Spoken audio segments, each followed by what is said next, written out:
வணக்கம் அறிவலைஞர்களே. நம்ம யாருக்கு தான் டாக்டர் ஆகணுன்ற ஆசை இருக்காது. எம்பிபிஎஸ் முடிக்கிறது மட்டும் டாக்டர் இல்லை. இந்தியாவில் மருத்துவம் சார்ந்த படிப்புகளில் 15க்கும் மேற்பட்ட துணை மருத்துவ படிப்புகள் இருக்குது.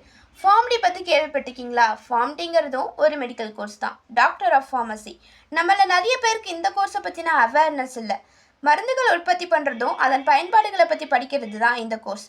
இந்த கோர்ஸை ஃபுல்லாக முடிக்க 5 வருஷம் படிக்கணும், 1 வருஷம் இன்டர்ன்ஷிப் இருக்கும். 12th கம்ப்ளீட் பண்ணிவிட்டு ஃபார்ம்டி கோர்ஸ் டேரெக்டாக பண்ணும்போது நம்ம பேருக்கு முன்னாடி டாக்டர் அப்படிங்கிற ப்ரொஃபெக்ஸை யூஸ் பண்ணிக்கலாம். நம்ம பேருக்கு முன்னாடி டாக்டர் அப்படின்னு போடுறதுனால ஓன் கிளினிக் ரன் பண்ண முடியுமான்னு கேட்டிங்கன்னா முடியாது.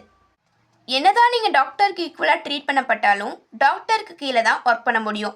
ஒரு கேஸை ஐடென்டிஃபை பண்ணி அந்த ப்ராப்ளமை டயக்னோசிஸ் பண்ணுறது டாக்டரோட வேலை. அதோட மெடிசன்ஸ் கொடுக்கறது மேபி உங்களோட டியூட்டியாக இருந்தாலும் உங்களால் தனியாக கிளினிக் வைக்க முடியாது.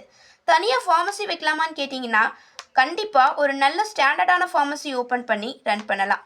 நீங்கள் எதை பற்றி மெயினாக படிப்பீங்கன்னா ஃபார்மசி, ட்ரக் டிஸ்ட்ரிபியூஷன், அதோட காம்போசிஷன், அது எப்படி நம்ம பாடியில் மெக்கானிசம் ஆகுது, எப்படி ஒர்க் அவுட் ஆகுது, அந்த மெடிசன்ஸ் எப்படி எக்ஸ்க்ரீட் ஆகுது, எப்படி டிசீஸை க்யூர் பண்ணுறது அப்படின்னு ரிசர்ச் பேஸ்டாக இன்டெப்த்தாக படிப்பீங்க. ஒரு டாக்டர் கூட அவங்க சப்ஜெக்டில் ஃபார்மசி பற்றி இவ்வளோ படிக்க மாட்டாங்க. ஆனால் ஃபார்ம்டி படிக்கிற ஸ்டூடெண்ட் அவ்வளோ ஆழமாக படிப்பாங்க. 12th கம்ப்ளீட் பண்ணிவிட்டு ஃபார்ம்டி படிக்கணும்னு நினைக்கிறவங்களுக்கு இந்த 6 years கோர்ஸ். பிஃபார்ம் பண்ணிவிட்டு ஃபார்ம்டி படிக்கணும்னு நினைக்கிறீங்கன்னா ஃபார்ம்டி படிக்கிற ஸ்டூடெண்ட்ஸோட 4th இயரில் லேட்டரல் என்ட்ரியாக ஜாயின் பண்ணிக்கலாம்.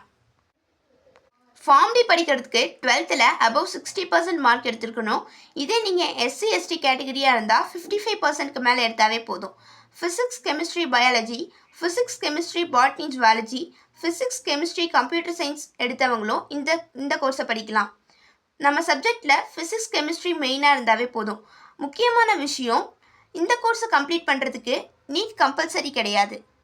நம்மள நிறைய பேருக்கு இந்த கோர்ஸை பற்றின அவேர்னஸ் இல்லை. அதுக்கு 3 ரீசன் முக்கியமாக சொல்லப்படுது. இந்த கோர்ஸ் நம்ம இந்தியாவில் 2008 தான் இன்ட்ரடியூஸ் பண்ணப்பட்டு ஃபார்மசி கோர்ஸில் அப்ரூவ் ஆன கோர்ஸ். அது மட்டும் இல்லாமல் இந்த கோர்ஸை கவர்மெண்ட் காலேஜ்லேயோ கவர்மெண்ட் சீட்ஸ்லேயோ படிக்க முடியாது. மேனேஜ்மெண்ட் சீட்டில் ஒரு சில ப்ரைவேட் காலேஜஸில் மட்டும்தான் படிக்க முடியும். ஃபார்ம்டி படிக்கணும்னு நினைக்கிறீங்களா? ஃபாரினில் போய் ஒர்க் பண்ணணுன்னு எய்ம் பண்ணுங்கள். ஏன்னா ஃபார்ம்டி படிக்கிற ஸ்டூடெண்ட்ஸ்க்கு ஃபாரின் ஆப்பர்ச்சுனிட்டிஸ் ரொம்ப அதிகம். நம்ம இந்தியாவில், அதுவும் தமிழ்நாட்டில் இவங்களுக்கு அந்தளவு மதிப்பு மரியாதை கிடைச்சிருக்கானா ப்ராக்டிக்கலாக சொல்லணுன்னா இல்லை. இங்கெல்லாம் அவங்க ஒர்க் பெரிய அளவு டிஃபைன் பண்ணப்படலன்னு தான் சொல்ல முடியும். இதுவே நீங்கள் ஃபாரின்லலாம் பார்த்தீங்கன்னா ஒரு டாக்டர் இருக்காருன்னா அவருக்குன்னு ஃபார்ம்டி படித்தவர் ஒருத்தர் இருப்பார். ஃபார்ம்டி படிச்சுட்டு ஃபாரின் போனீங்கன்னா நீங்கள் ஒரு டாக்டருக்கு ஈக்குவலாக இல்லைன்னா அவங்கள விட அதிகமாகவே ஏர்ன் பண்ணலாம். ஃபார்மசி படிச்சுட்டு நீங்கள் என்னென்ன சைடு ஒர்க் பண்ணலான்னு கேட்டிங்கன்னா பிஃபார்ம், எம்ஃபார்ம் படிக்கிற ஸ்டூடெண்ட்ஸ்க்கு டீச்சிங் பண்ணலாம். எம்எஸ்சி கம்பெனியன், ஃபார்மசியூட்டிக்கல், கார்ப்பரேட் செக்டார், ரிசர்ச் சைடுன்னு நிறையா இருக்குது. உங்களுக்கான ஆப்பர்ச்சுனிட்டியை நீங்கள் தான் தேடி கண்டுபிடிக்கணும். நல்ல தகவலை உங்களுடன் பகிர்ந்து கொண்ட மகிழ்ச்சியுடன் உங்களிடமிருந்து விடைபெறுவது ஸ்ரீ மஹிமா, 11th D1, பாரதி மேல்நிலைப்பள்ளி, ரெட்டிப்பட்டி. அதுவரை தொடர்ந்து இணைந்திருங்கள். இது உங்களுக்கான அறிவலை பாட்காஸ்ட். நன்றி.